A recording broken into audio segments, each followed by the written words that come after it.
Nicole Lampert is a journalist and campaigner with the Campaign Against Anti-Semitism and joins us now. Good morning to you, Nicole.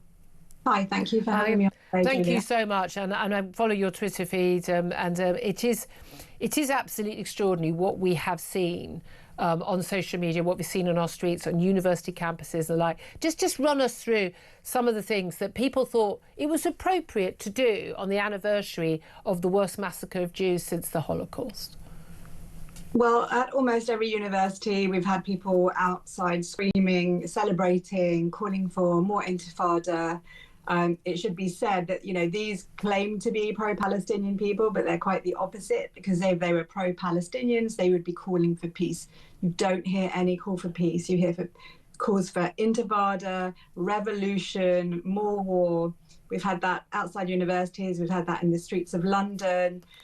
We've had it almost non-stop, haven't we, for the last 2 years. We saw it in particular after the murders in Manchester. And of course, on October 7, the anniversary of the massacre in Israel, we've seen this particular joy in it. And that's all I can really describe as, in that they are happy about it. They are happy about what happened. And they'll either deny what happened, or they'll say Israel did it to themselves. Yeah. And this is a way of trying to take over our pain, pretend it didn't happen. Yeah. And claim that there's no reason for this war. And we've seen, even, you know, with some media organisations almost trying to forget about what happened. With the BBC, they put out a statement about the coverage of the war, and talked about not an invasion but an escalation. Yeah, I mean, again, it is extraordinary that it's happening, and I see it whenever I post stuff online now. I get, I'm a Gaza, genocide baby killer.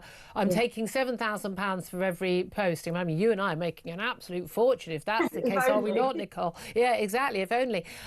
But also, again, deny that it happened. Or well, they deliberately they wanted it to happen, and everybody at Nova Festival was actually killed by Israeli forces. I mean, all of this stuff is provably untrue. All of it is provably. The evidence is there. We know what happened on the day because Hamas sodding filmed it and put it on social media themselves. They weren't ashamed of it. At least the Nazis had the decency to be ashamed and trying to do it behind closed doors when they were killing Jews.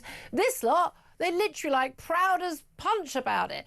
And even people like, I mean, not just, I can sort of almost write off idiot students, who think the world's about to die because of climate change, and that Jews are the cause of every problem. I mean, these are evil, awful people. If they're foreign students, I want them out tomorrow. If they're British students, I want them re-educated. I'll bring them in the studio and explain to them some facts. But when you get a doctor, we've got an NHS doctor, Dr. Rama Al-Adwan. She works at the Royal Free Hospital. It's a Jewish area. It's in Hampstead. Okay? It's a very famous hospital. I was there the other week with an elderly relative. The idea that I would be treated by this woman, or any of my Jewish friends would be treated by this woman, is absolutely appalling. She tweeted yesterday, "Glory to the breaking of the 17-year-long illegal siege." I mean, illegal siege. I mean, glory to the Palestinian resistance. Glory to our martyrs.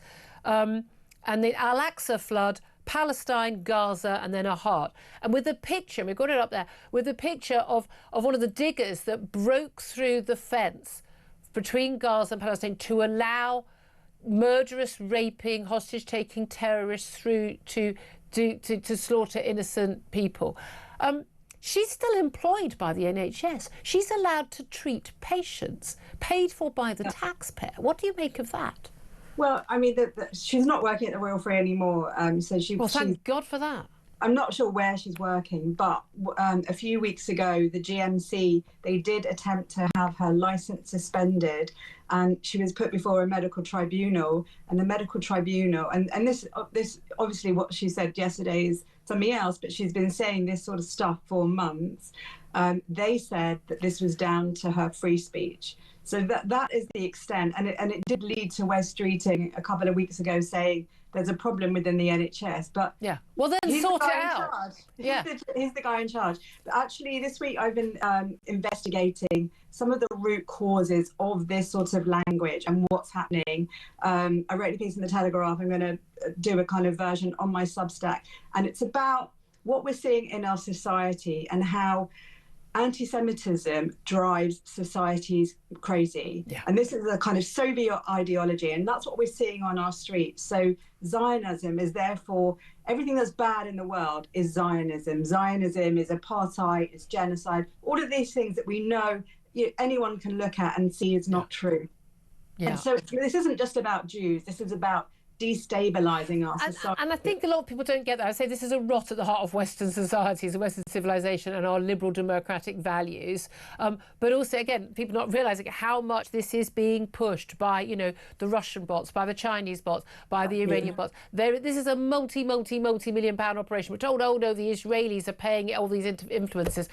If Israel, which is a pretty functioning state and certainly has a very, very well functioning military and spy network, if they were paying people to do their PR for them internationally, they'd have been doing a better job of it. In the same way that if they wanted to impose a genocide on people in Gaza, they'd have managed to do it in the last 2 years. I mean, this is the thing. That's the most obvious thing, isn't Uniquely incompetent in these two areas. Yeah, that's the most important thing. If they wanted to commit a genocide, then why aren't they?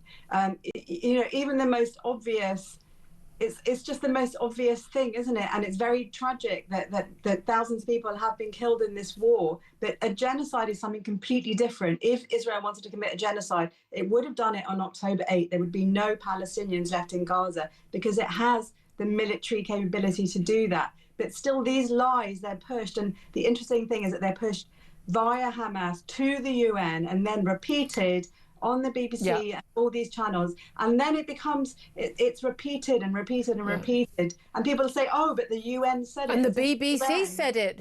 But again, even like words like just genocide, the British government formally, put out an official document. They'd assessed whether there was genocide. They decided there was not genocide because there isn't. There clearly isn't, and every single fact would tell you there isn't genocide being committed by Israel in Gaza.